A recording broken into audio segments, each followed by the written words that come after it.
Hey everybody, how's it going? Andrew here, and I just wanted to say real quickly, if you guys could all do me a favor that are listening to the show and really enjoy it, and that's simply just to share it with someone.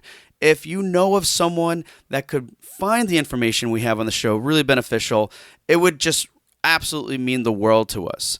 And again, if you are coming back, you're liking the content and everything else, there's a good chance someone else out there could use it, could really benefit from what we're talking about here. So again, thank you all for being such great listeners, and whenever you have a free moment, it would mean the world to us if you just shared it with someone else that could use this helpful information. All right, guys, well, thanks again for being such great listeners, and let's get right to the show. Hey everybody, and welcome back to another episode of Indie Game Movement, the podcast that talks about the marketing and business of indie games. I'm Andrew Pappas. I'm going to be your host today, and this is episode 279, where we're going to be talking about getting impressive results from tools and resources. Now, there are tons of resources and tools out there that can help us do everything from create processes, reduce friction, and better understand our marketing efforts. Despite this, we can still get caught focusing on too many details these resources provide, making it a challenge to know how to best leverage them.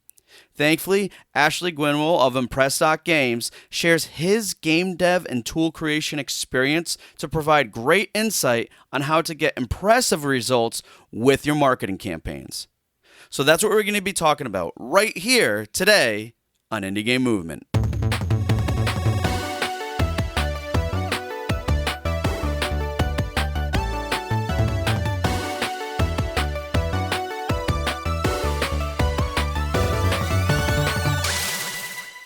Hey everybody, and we're back, and today with me I have Ashley Gwinnell. Am I saying that right? I hate it when I try to say names and butcher people's names. That's fine. Gwinnell or Gwinnell, either is good. All right, excellent. Well, Ashley, thanks for being on the show today. Really love having you here.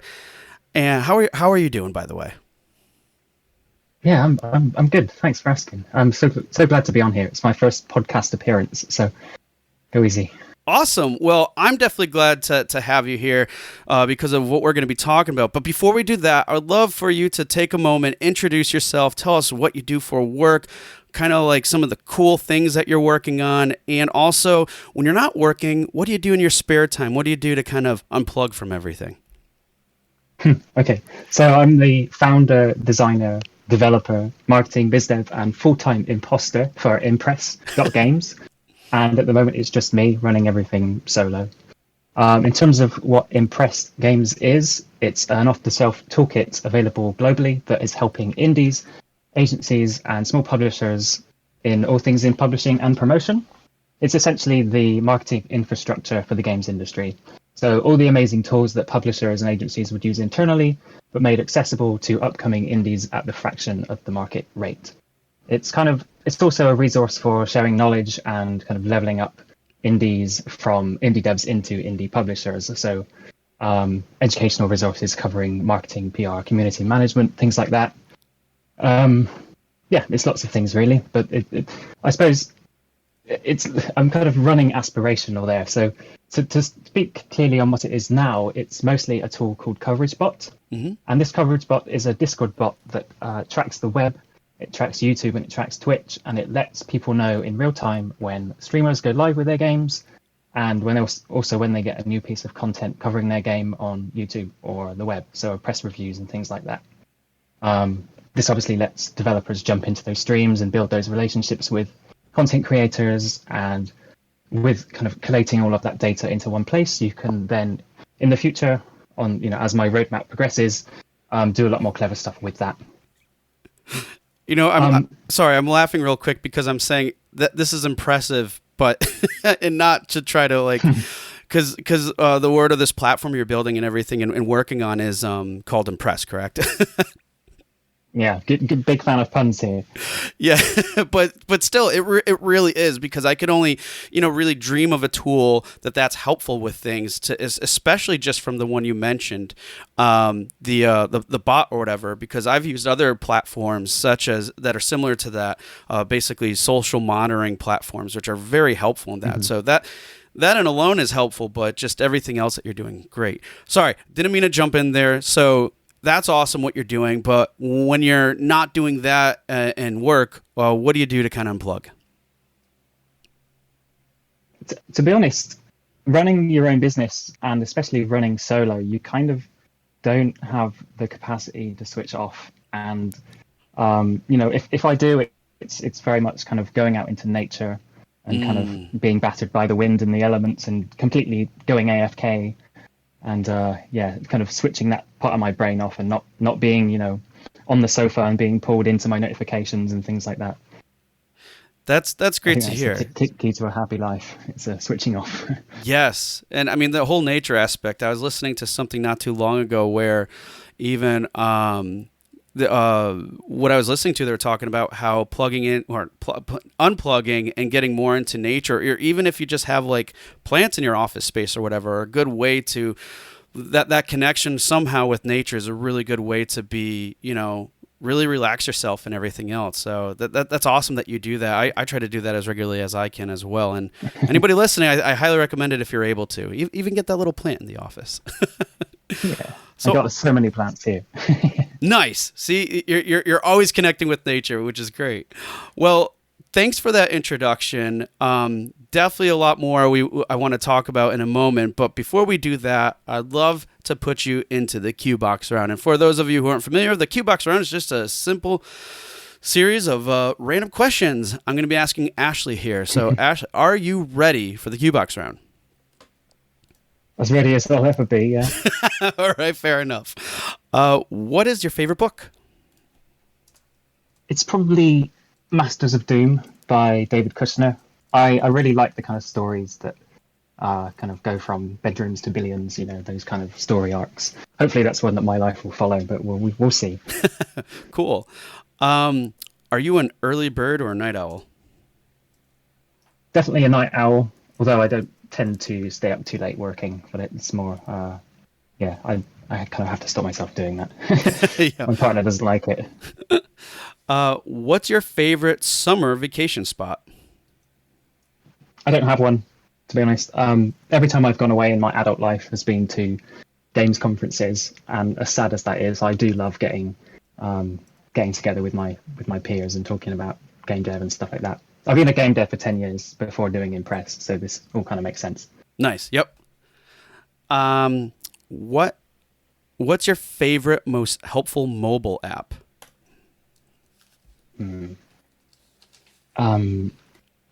This is going to sound sad again. It's going to be like analytics and things like that, just because I'm so plugged into my business and I can't switch off. So maybe someone should be suggesting Calm or Headspace or something, but I don't seem to get on with it. Yeah, I mean, there's so many out there, but especially if you're so ingrained with these things already, I mean, it would make sense for that. So you said analytics app or like Google Analytics or anyone in particular? Or well, I use SplitBee for my analytics, but it's equally, YouTube Studio, arguably Twitter as well is kind of helpful in many ways. Okay. Yeah, I like measuring things, and as the old adage goes, what you don't measure, you can't manage. So yeah, try and keep my ear to the ground. Yeah, absolutely. You couldn't be any more truthful about that. All right, and last but not least here, staple here on the show is what game are you playing now? I play the occasional jam games. The last big game I played was Breath of the Wild, which I guess is a bit like when I go out into nature. Otherwise, I kind of play my friends' games, but that's more for feedback than enjoyment, which sounds bad, but hopefully they understand. Oh yeah, no, I'm sure they do. I mean, you're definitely a busy guy and everything, and but man, it's funny. You remind me of Breath of the Wild. I used to play that a lot, and yeah, it's really nice. I feel that in Skyrim I call virtual hiking. So it's like a virtual way of connecting with nature. But I don't play Breath of the Wild anymore because my son basically destroyed my game.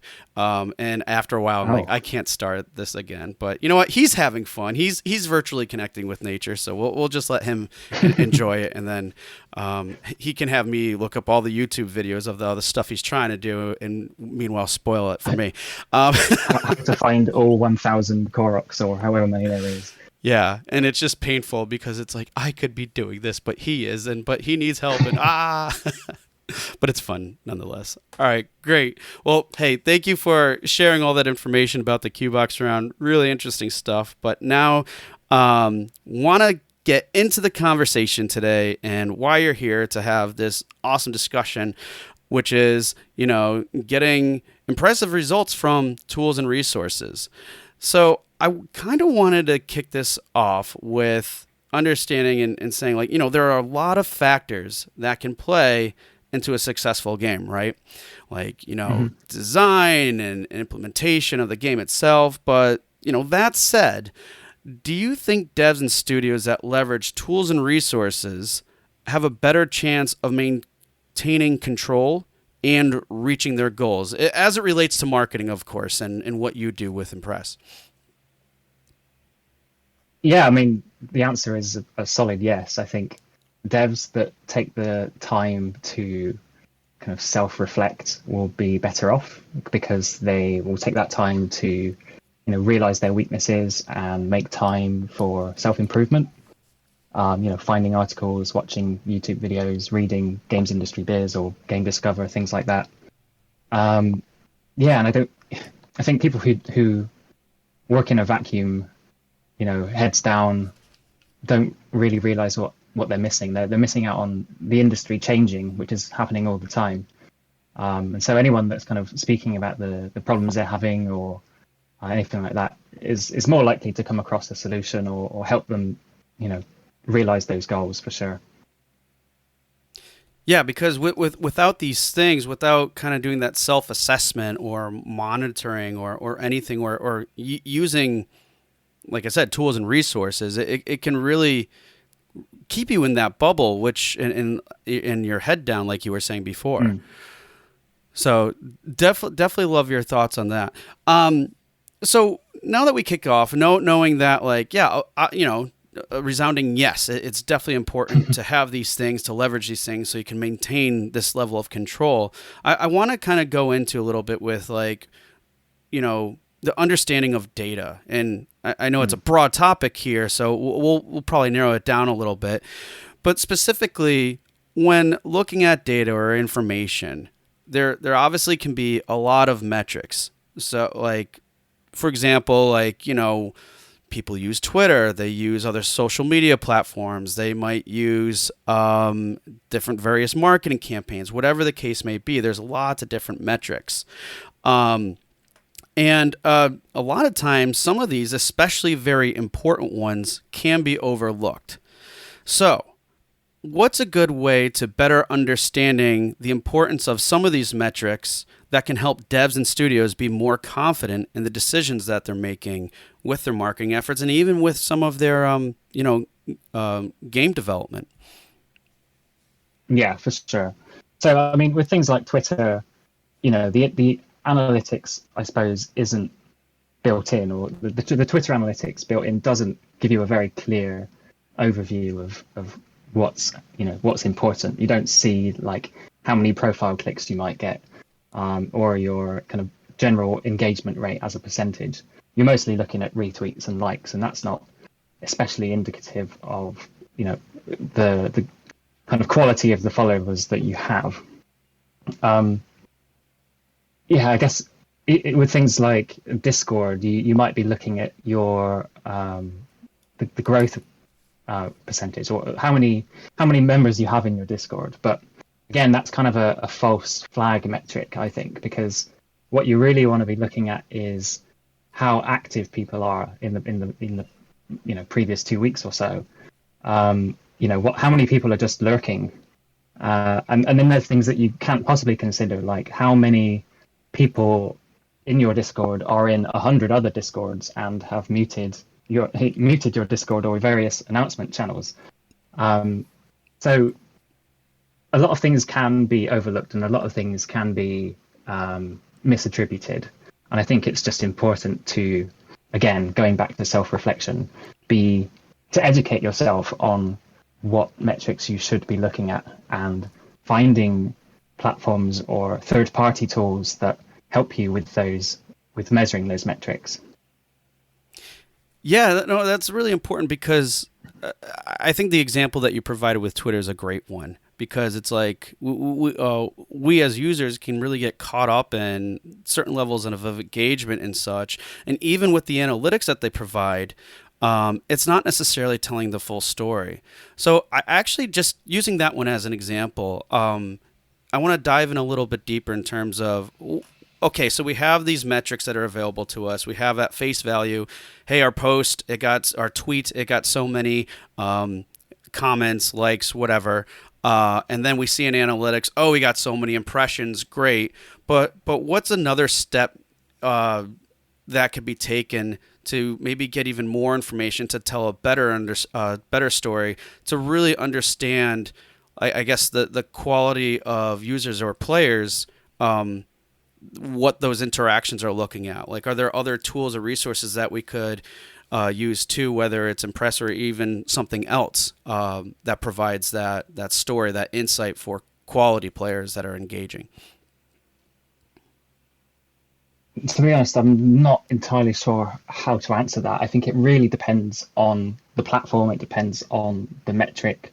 It depends on so many different things. But I think what I would stress is to not kind of look at too many metrics and focus on kind of a smaller number of them. Like if you've got a game and you've set up yourself an Instagram, a TikTok, a Twitter, a Facebook page, realistically, how many of them are you gonna? Certainly, from my background as a small team, how many of them are you going to keep regularly updated and engaged with and monitoring the engagement of? You can only do so much as an indie, right? So, sticking to one platform and kind of going all in almost, I think is the right thing to do. Yeah, no, I don't know if that answers the question at all. I mean, no, it's okay because I mean, I'm also speaking from my background and to the level of how I like to really dig into the details sometimes when I'm looking at analytical stuff. But your point is a very solid one in terms of, because I see this all the time, and I'm sure you can relate, as your answer provides this, is we all tend to get really caught up in the details. And when that happens, we start, again, like you mentioned before, burying our heads and not necessarily and being in our own little bubble, and we start missing the important information, the important things, and also focusing on just one thing, especially as a small team or a couple things, is going to be way better than focusing on many things because you're never going to be able to do it right or as good as you could be. No, I think it was fine with that. Now, I guess carrying on a little bit more with the data,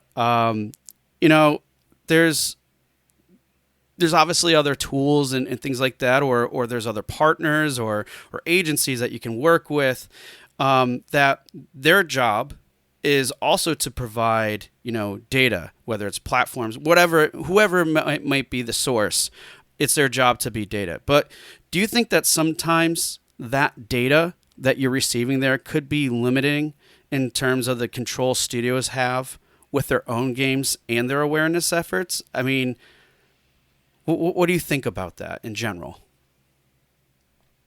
I mean, if we're talking kind of market data, I think, that bears more importance at the beginning of a game's life cycle, almost before it's conceived. You want to make sure that you can identify competitors and, find things that you can benchmark against. To make sure that you can accurately predict or roughly accurately predict how much money that game has made or is going to make. If you're using that to back up a pitch deck that you're sending out to publishers, then they're going to see that you're taking the business side seriously, and that's going to look good for you. In terms of, I think you mentioned data from other studios. I'm not particularly sure what data other studios might be putting out. But I think if it's things like, someone's got 100,000 newsletter subscribers, that's not really very helpful, is it? Like you want to, again, it goes back to benchmarking. You want to know what their engagement rate is or click-through rate is and use that to benchmark against yours. Yeah, because I think posing that, like you just said, it starts by looking at those certain benchmarks, it starts opening up other questions. Okay, I have a click-through rate of 0.001, but I have so many people, so like over 100,000 subscribers. So what might that tell you about the quality of how you're promoting, or the titles that you're using, or the subject matter, or anything else in that particular example? Well, then you start really questioning, so what is the quality of those users by looking at those other metrics? So yeah, I think that's a great way of proposing it, and really thinking about that and asking those questions from the benchmarks that you are able to determine. Because I'm sure you can agree with me, there's any number of reasons why someone might be doing something really well, or at face value, it might look really well. But then if you're not setting up those best benchmarks and asking the questions, you might never really find the true answer. And then we kind of gravitate more to the shiny objects, if you will. Yeah, I'm familiar with the shiny object syndrome. Yeah, I mean, going back to the kind of 0.01%, if I saw someone had that, I would assume that they'd, scraped the emails off the internet. Like I'm happy to lose followers if it means that the people who are following are actually engaged. Because if I lose followers, then the engagement rate, or the kind of the things that are actually important, go up by taking that off, right? Yep. Absolutely. And I just want to point out, everybody, how Ashley, and again, with a lot of his responses, if you haven't been able to tell already, are really focused on using this information and driving towards quality of users and quality of players, quality of that level of engagement, because ultimately those are the factors that are going to really help out with what you're doing, whatever your campaign or your marketing efforts, or anything that you're doing with your game is ultimately going to help out. So good job, Ashley, because these are like dead on. It's like, like good stuff. That said, I wanted to ask this too, because we're talking about how looking at the stuff, how different ways can be helpful in gauging the quality of things. But as that's happening, let's say people make some kind of a marketing push, a promotion, whatever the case may be, and they're like, hey, I got good results from it, and that's good. Like, let's say something went viral for a day, and you're like, great. But then while you're making other efforts, how essential would you say it is to kind of keep a pulse on the information coming in regularly and monitoring that data, opposed to just like, do a one-off type situation? Yeah, I think I'm going to keep saying this. It depends on the metric. So if you have a Discord community, which probably everyone with a game does, you need to keep an eye on those metrics, because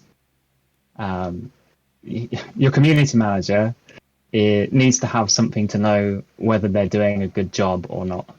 Essentially, like what's a good weekly or monthly growth rate? Are those numbers going in reverse? Things like that. But in terms of the kind of virality, with that, you're also getting the kind of long tail effects. You're getting the recognition. It's not necessarily the eyeballs that you want to be focusing on. It's more about winning hearts, I'd say. So, those things are, again, it's the quality of users, right? It's very important to keep a pulse on those things. And yeah, I'm training off there. So that's okay. Because I mean, if you're not like, because and part of the reason I ask this too is because sometimes people see great activity and then they're like, oh well, awesome, how can I duplicate this?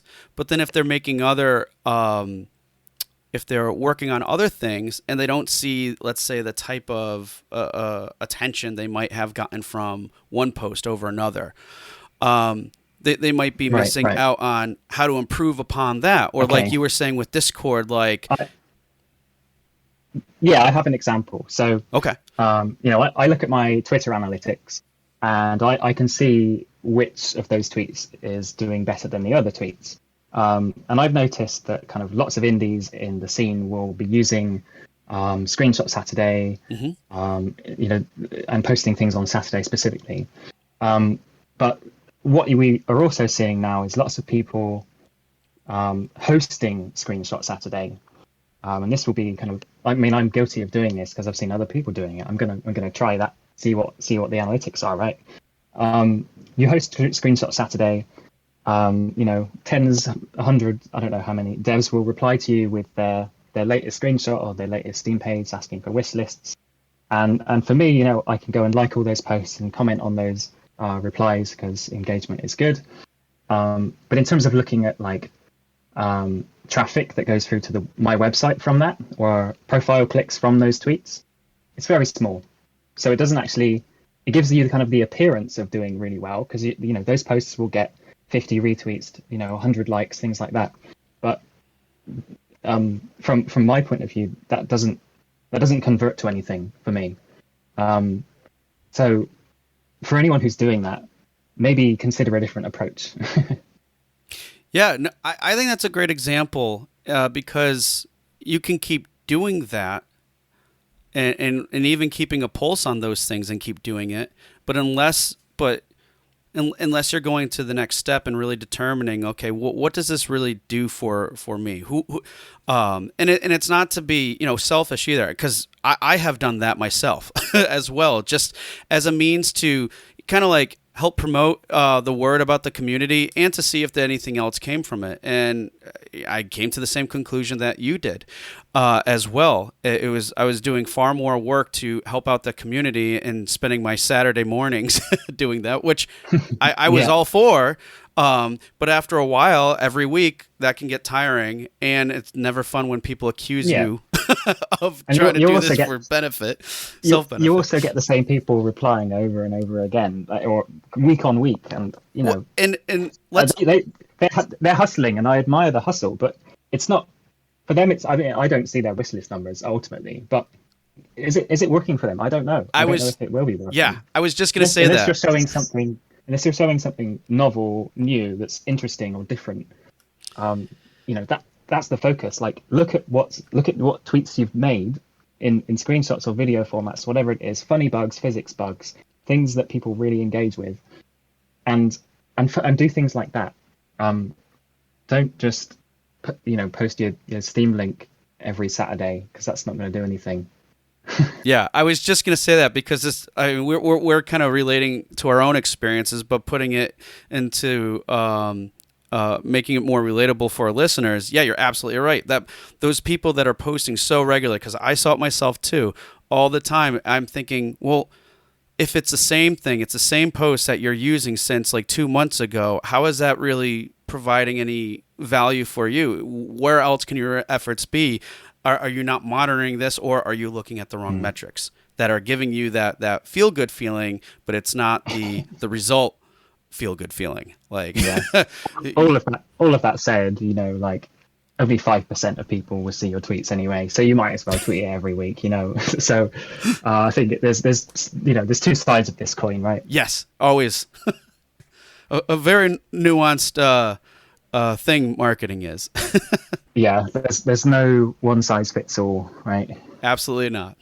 So, all right, I want to kind of shift the conversation a little bit, because I think we have a pretty good understanding of what it looks like to really comprehend data and understand that better to take actionable steps and such. But I want to talk about using tools and resources that help develop effective processes, because that's ultimately why we're using tools and resources, is so we can do these things. So, I mean, what would you say, and again, this is a little broad and open here, but what would you say is the ultimate goal, or even some examples of goals that people have for leveraging tools and resources, particularly with marketing efforts? What would you say that those are? I mean, yeah, so you have to kind of take a few steps back from your launch to really understand even the question on this, right? Your launch is just one part of the marketing and PR process. Before that, you've got your kind of maybe first teaser trailer announcement. You've got your release date and price and things like that, and various other things that you might be doing up towards your launch. And if you're early access, then you can keep iterating as long as you like. But yeah, I mean, if you're looking at tools and processes, then you would want to be setting yourself targets for things. I mean, that's what a goal is, but I shouldn't have to say that. The problem with goals, I think, is generally that lots of it is outside of your control. Like you don't know how well your game is going to do on Twitter, so you can't set a goal of reaching 1,000 followers or anything like that, right? But ultimately, you want to get your game discovered by your target audience. You want those people to come into your community before your launch. You want them to be around for when you do alpha or beta testing. With that, you might be collecting their emails, and that might be your value metric in that case, which I would argue is the kind of most important one. Sorry. And generally, you want all of those people who come in to be the catalyst for when you do actually launch. I don't know how that relates to tools exactly, but if you're looking at various analytics and tools, and yeah, you want things to be as streamlined as possible. You want to you don't want to, if you're kind of at a scale where you're building reports and looking at all the metrics in those reports, you don't want your job to be building those reports. You just want those to be built automatically. So you can spend your time actually analyzing those results, right? Yeah, you want to spend more time on your game and less time thinking and worrying about marketing and PR. But yeah, that's kind of catch-22, I guess. Yeah, but keep going. I'm sorry.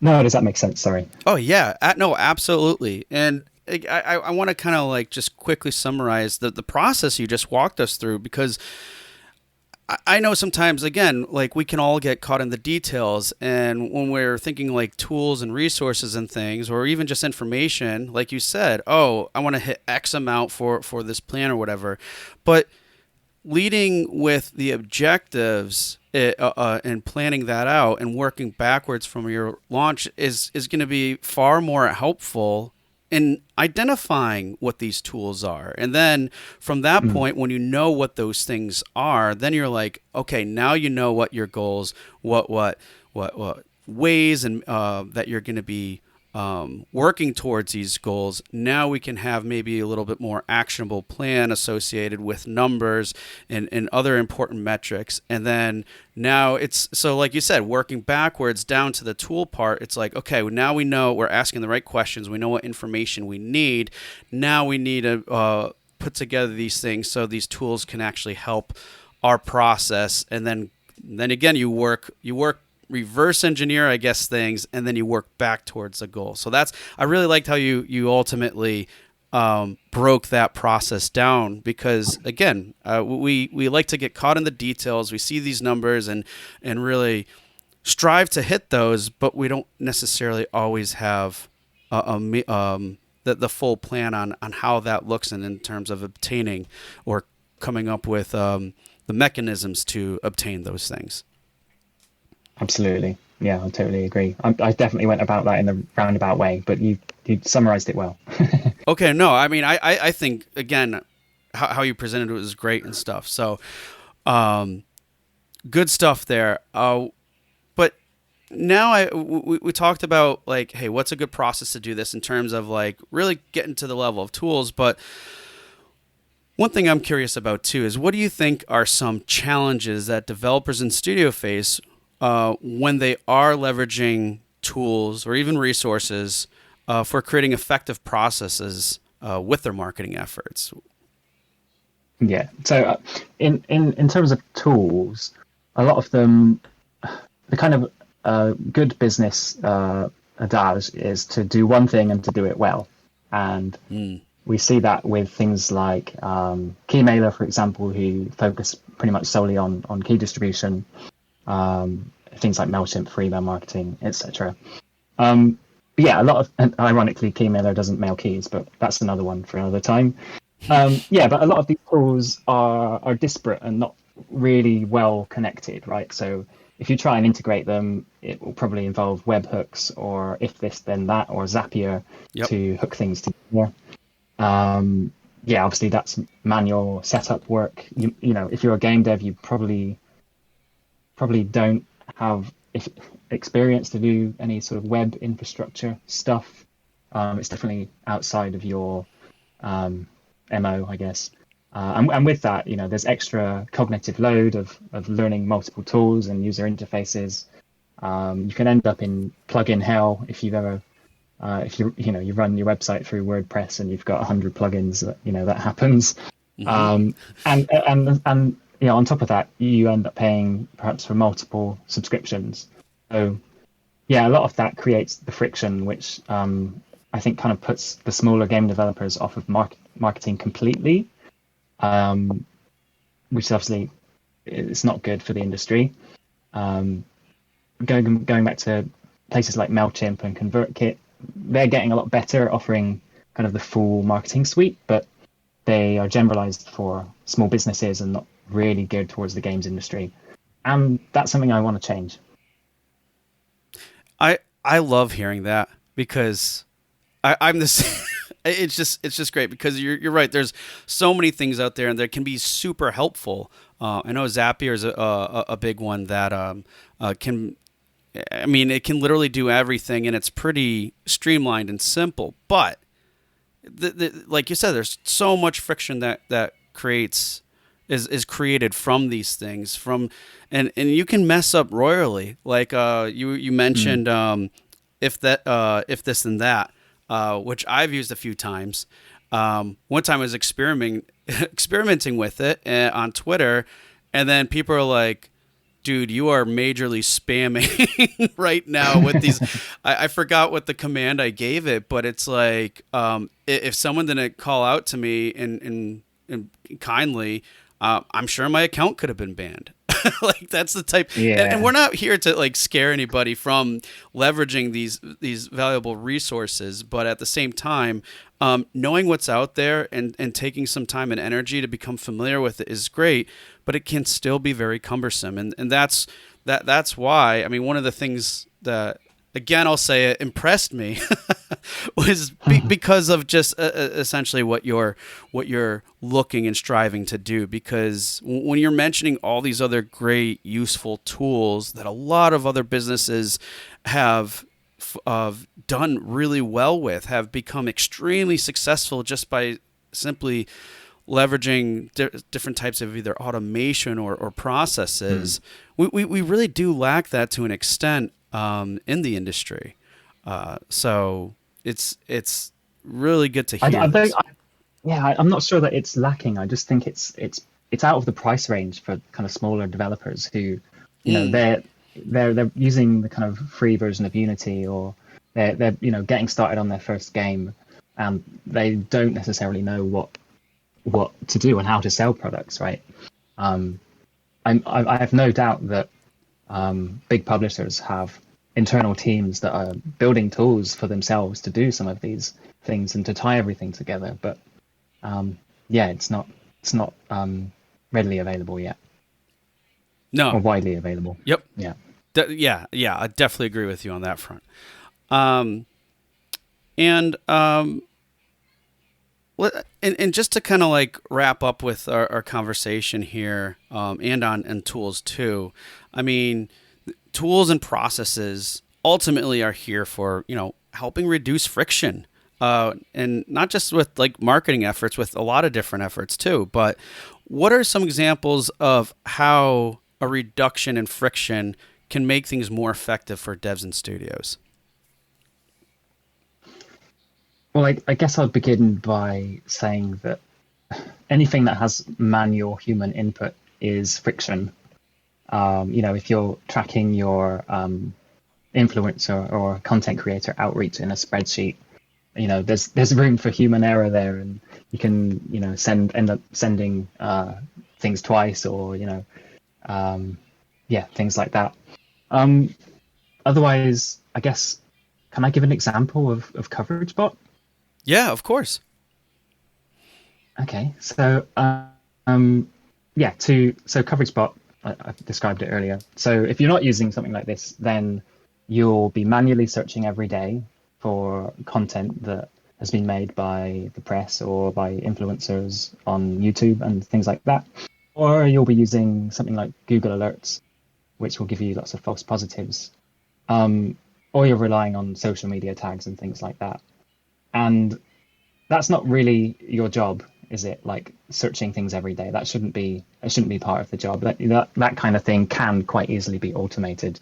And if you're using that data in a very structured, intelligent way, then you can use that in the future, right? You need to be thinking long term about processes and tools. Once your first game's out, presumably you're going to make another game. Is that game going to be sold to the same audience? If so, you'll probably use the same list of influencers, or you'll be looking at who played your game and contacting those same people, like similarly to what you'd be doing having looked at competitors and collecting that data, and then using that wisely too. With things like press kits, I know Rami Ismail from Flambeer made a do press kit tool, but on that button, sorry, on the press kit to request a Steam key for your game, there's a button that will open an email link, and that means that someone has to write an email to you, and that's friction, and that might ultimately put some people off. And also, there's no verification through email, so people will, and I've seen this. Everyone who's released a game on Steam will have seen this. Lots of imposters out there using email addresses that look really similar to the popular streamers' email addresses by, replacing lowercase L's with capital I's and things like that. And so, yeah, there's friction there. You don't want to have to be cleaning up your inbox all the time around your release. That's just getting in the way of all the other things you have to do. But in terms of making that effective, what can I say? Stay tuned. I'm building lots of things to reduce friction. That's kind of what I'm doing, right? So, and I must admit that a lot of these things, because of what you're doing, is such a great. It's very broad, because in terms, it's focused, but it's broad in terms of what it's going to be helping. So some like that example is a great one, because I think a lot of people don't necessarily think about like what friction really looks like when it involves, this example, reaching out to influencers, or you have a button there, great, but there's no verification. Without the verification, you can get a lot of spam or scammers type thing trying to rip you from, and that's just one of many cases. Think about like the potential friction that can happen from players trying to get more information about your game, and let's say at that point you might not have a Steam page up, or there might be other factors where you're creating more friction for them. So thus it makes more friction for you in getting your goals. So like, and I'm obviously speaking very highly here, and I loved how detailed your example was, and that's still a very simple one. So yeah, friction bad, very bad. Yeah, and it's just it's almost limitless. And even with some of this like the tools and resources that can be really helpful in reducing friction to some degree or level, yes, you're always going to have friction, but the ultimate goal is to reduce that as much as possible. And that's why it's really great to know that there are tools and resources, and that you're really working hard and have this understanding to make that a possibility, not just for the big guys that already seem to have this in place, but for the rest of these teams, that it can make a world of a difference if they just have these things available to them. Yeah, for sure. I mean, I think I kind of missed off the intro. Like, I've been an indie dev for about 10 years. I've self-published a number of games across, iOS, Android, Steam, Switch, and every time there's a new set of problems to solve, or things have changed in over those 10 years, and I come from that place where I found these problems myself, and I'm just trying to, well, Impress started as an internal tool for me and my 3-4 teammates, and it laid abandoned for a long time, but that's again another story for another time. But I'm trying to reduce that friction as much as possible.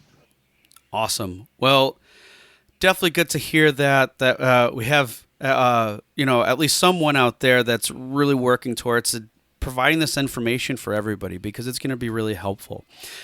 So before we close, I'd love to hear 3 tips or suggestions that you would recommend to people listening today based off of our discussion.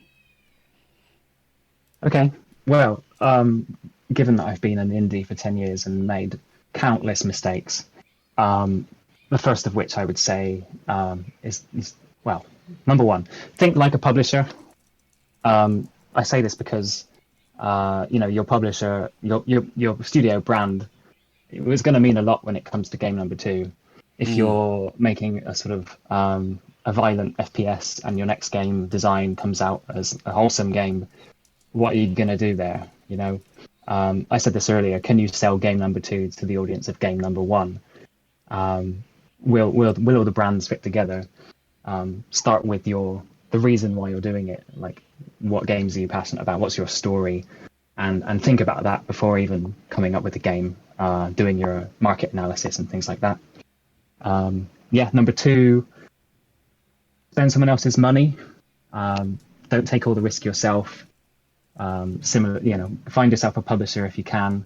Build yourself a vertical slice. Put the business case together and a pitch deck, and send it out to publishers that are a good fit. And 3, don't neglect marketing. Obviously, playtesting or any of those jobs that you hate, because they're necessary. Whether you're starting a TikTok, writing a dev blog, doing YouTube content, doesn't matter. Just have some spicy opinions and put yourself out there. And number 4, you didn't ask before, but don't crunch. Don't overwork yourself and your teammates, because it's not good. Doesn't it put you in a good place for the long term? There we go.